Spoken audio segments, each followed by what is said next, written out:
Eccoci qua ragazzi, bentornati nel canale di Danex. Torniamo con Stanley Parable. Allora ritorniamo anche a riniziare il gioco, perché nell'ultimo video, come avete visto, è terminato in un modo diverso, che sicuramente andremo a vedere in questi altri due video, perché avevamo fatto delle scelte un po' diverse. Se vi ricordate, nel primo video avevamo preso la porta di destra anziché prendere quella di sinistra, come ci avevano detto. Quindi adesso noi riniziamo a via il gioco, comunque molto corto come avete visto.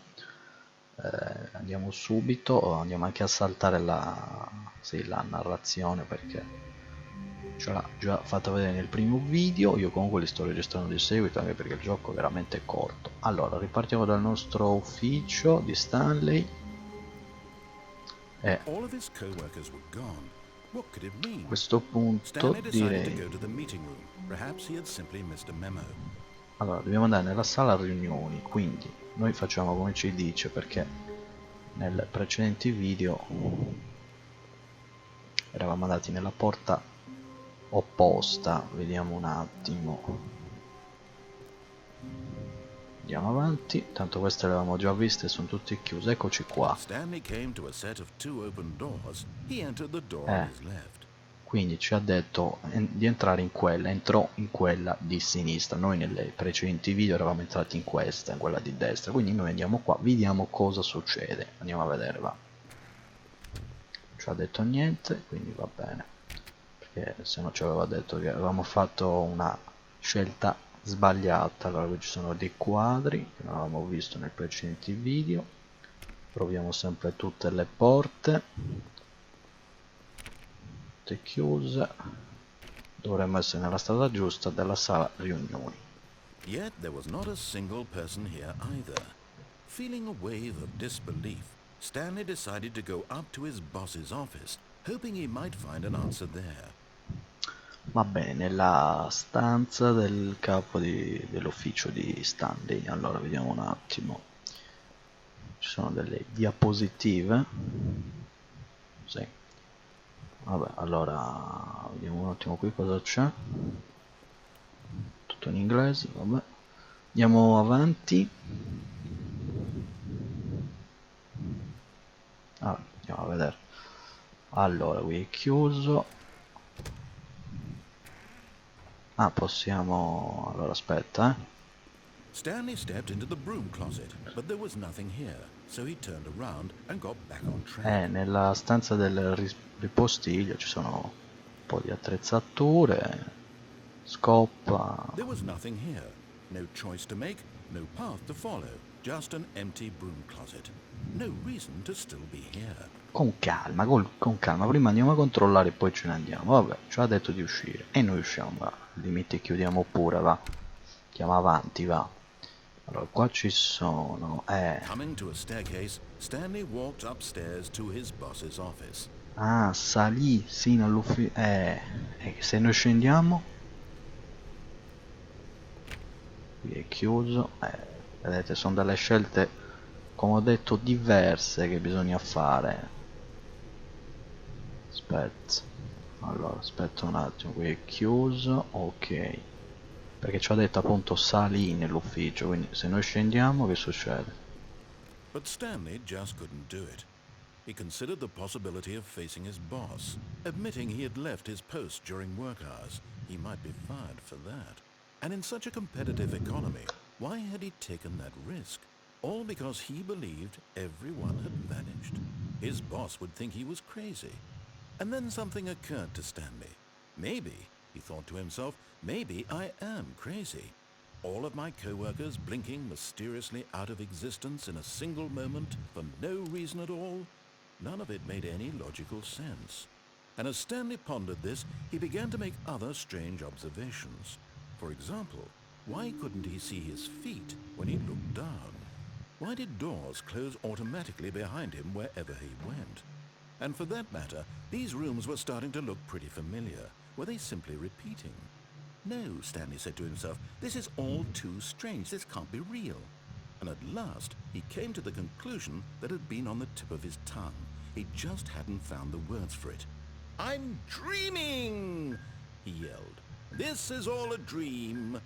Oh, what a relief Stanley felt to have finally found an answer, an explanation. His co-workers weren't actually gone. He wasn't going to lose his job. He wasn't crazy after all. He thought to himself, I suppose I'll wake up soon. I'll have to go back to my boring real-life job pushing buttons. I may as well enjoy this while I'm still lucid. So, he imagined himself flying and began to gently Sì, float above the stiamo ground. volando.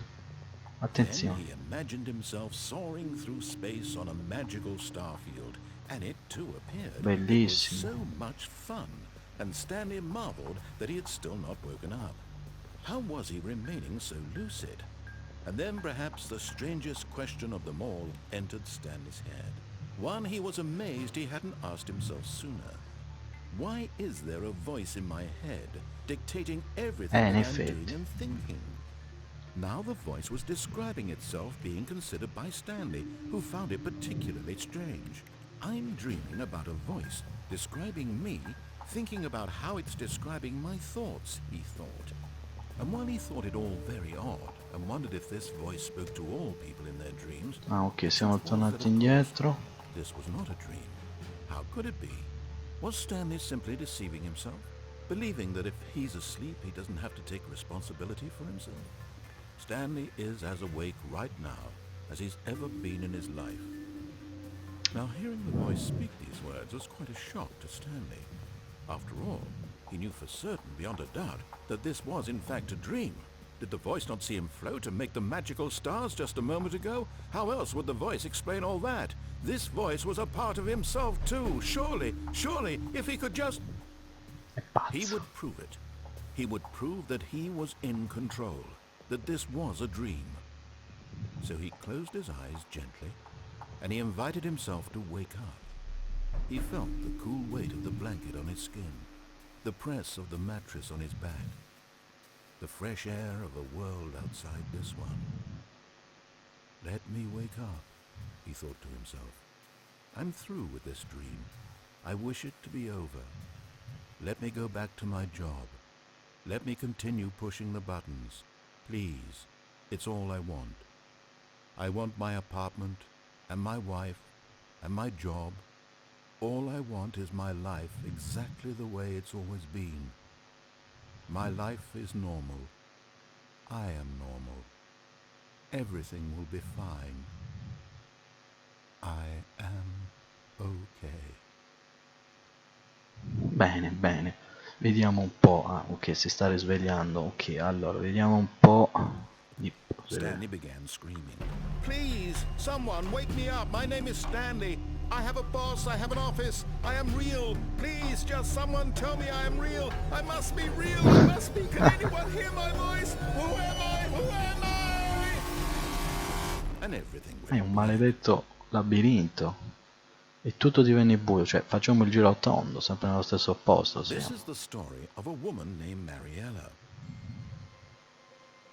Mariella woke up on a day like any other. She arose, got dressed, gathered her belongings, and walked to her place of work.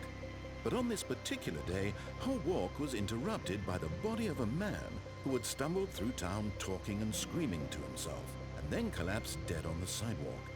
And although she would soon turn to go call for an ambulance, for just a few brief moments she considered the strange man. He was obviously crazy, this much she knew. Everyone knows what crazy people look like. And in that moment, she thought to herself how lucky she was to be normal. I am sane. I am in control of my mind. I know what is real and what isn't. It was comforting to think this, and in a certain way, seeing this man made her feel better. But then she remembered the meeting she had scheduled for that day, the very important people whose impressions of her would affect her career, and by extension, the rest of her life. She had no time for this, so it was only a moment that she stood there, staring down at the body. And then she turned and ran. Ah, bene. Quindi come avete visto stanno accadendo un po' di cose diverse, ok, è già di nuovo terminato. Infatti adesso ritorniamo di nuovo nel nostro ufficio. Come vedete sono delle scelte che noi andiamo a fare e il finale è sempre diverso. Comunque ragazzi, allora direi che ci salutiamo, perché nel prossimo video torneremo a partire ancora una volta da questo punto, ma questa volta andremo alle scale verso l'alto, quindi nell'ufficio del nostro capo, e vediamo come si evolve lì la storia. Naturalmente poi avevo fatto anche un'altra scelta diversa, se vi ricordate, sempre nella porta di destra, quando va a scegliere porta a sinistra o porta a destra, c'era un'altra strada che potevamo prendere e non siamo andati, era andato nell'altra zona, quindi bisogna vedere anche quell'altra scelta cosa accade, quindi lo faremo sicuramente nei prossimi video. Quindi come sempre voi commentate, condividete, iscrivetevi al canale, in descrizione trovate la pagina Facebook, Twitter, Google+, e noi ci vediamo alla prossima. Dai, un saluto a tutti da Danix0689.